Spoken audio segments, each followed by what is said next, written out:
ड़मो ड़मो सिद्ध साहूडम। यह पाठ है लब्धि। लब्धि का अर्थ होता है प्राप्ति,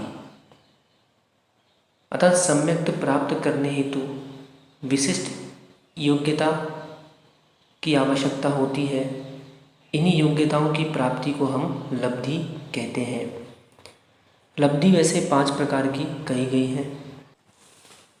पहली क्षयोक्षम लब्धि, दूसरी विशुद्धि लब्धि, तीसरी देशना लब्धि, चौथी प्रायोग्य लब्धि और 5वीं करण लब्धि। इस प्रकार से 4 लब्धियाँ होती हैं। इन 4 लब्धियों में इस प्रकार से यह 4 नहीं, यह 5 लब्धियाँ होती हैं। 4 इसलिए कहा क्योंकि जो 5वीं लब्धि है वो लब्धि अभव्यों में नहीं पाई जाती। पुनः सुने, लब्धियाँ ये 5 होती हैं। इन 5 लब्धियों में से 4 लब्धियाँ क्षयोक्षम, विशुद्धि, देशना और प्रायोग लब्धि भव्य अथवा अभव्य दोनों जीवों में पाई जाती है, परंतु जो 5वीं करण लब्धि है वो मात्र केवल भव्यों में ही होती है और करण लब्धि के बिना सम्यक दर्शन की उत्पत्ति नहीं होती। भव्य वो है जिसे भविष्य में निर्वाण की प्राप्ति की योग्यता है, निर्वाण प्राप्त होगा, और अभव्य जीव जिसे भविष्य में निर्वाण की प्राप्ति नहीं होगी वह अभव्य जीव कहलाता है। अब क्रम से संक्षिप्त में इनकी परिभाषा देखें तो क्षयोक्षम लब्धि, जिस समय पाप प्रकृतियों का अनुभाग प्रति समय अनंत गुणा कम होता हुआ उदय में आवे, उसे क्षयोक्षम लब्धि कहते हैं। अनुभाग से ग्रहण क्या करना यहाँ पे? फल। विशुद्धि लब्धि कि जीव के जो परिणाम साता आदि शुभ कर्मों के बंध को कराने वाले तथा असाता आदि अशुभ कर्मों को रोकने वाले हैं, ऐसे जो परिणाम हैं वे विशुद्ध हैं और उनकी प्राप्ति होना विशुद्धि लब्धि कहलाती है।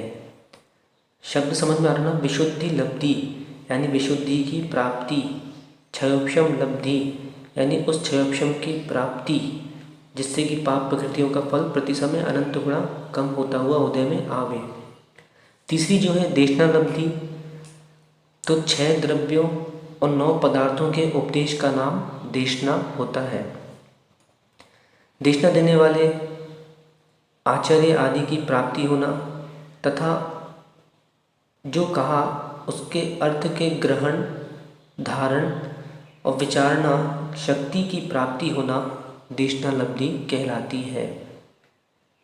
चौथा होता है प्रायोग्य लब्धि, समस्त कर्मों की उत्कृष्ट स्थिति और पाप कर्मों के उत्कृष्ट अनुभाग को घात करके अंतः कोड़ाकोड़ स्थिति में और द्विस्थानीय अनुभाग में कर देने को प्रायोग्य लब्धि कहते हैं। 5वां जो है करण लब्धि, तो जिन परिणामों के होने पर वह गुण नियम से प्राप्त होता है वे परिणाम करण कहलाते हैं। ये परिणाम 3 प्रकार के होते हैं: अधः प्रवृत्त करण, अपूर्व करण, अनिवृत्ति करण। विशेष कर्म निर्जरा के कारणभूत विशुद्ध परिणामों की प्राप्ति होना करण लब्धि कहलाती है। करण लब्धि में जीव क्रमशः अधः प्रवृत्त करण, अपूर्व करण और अनिवृत्ति करण रूप 3 करण करता है। इन तीनों में उत्तरोत्तर विशुद्धि के कारण कर्मों की विशेष निर्जरा होती है। तो ये संक्षिप्त हमने इसकी परिभाषा देखी है। और विस्तार से लब्धियों के बारे में जानना हो तो गोमर्सा, जीवकांड, कर्म कांड आदि ग्रंथों से इसका अध्ययन करके वहाँ से ग्रहण करें। आदि जड़िंदम जयदु जयदु।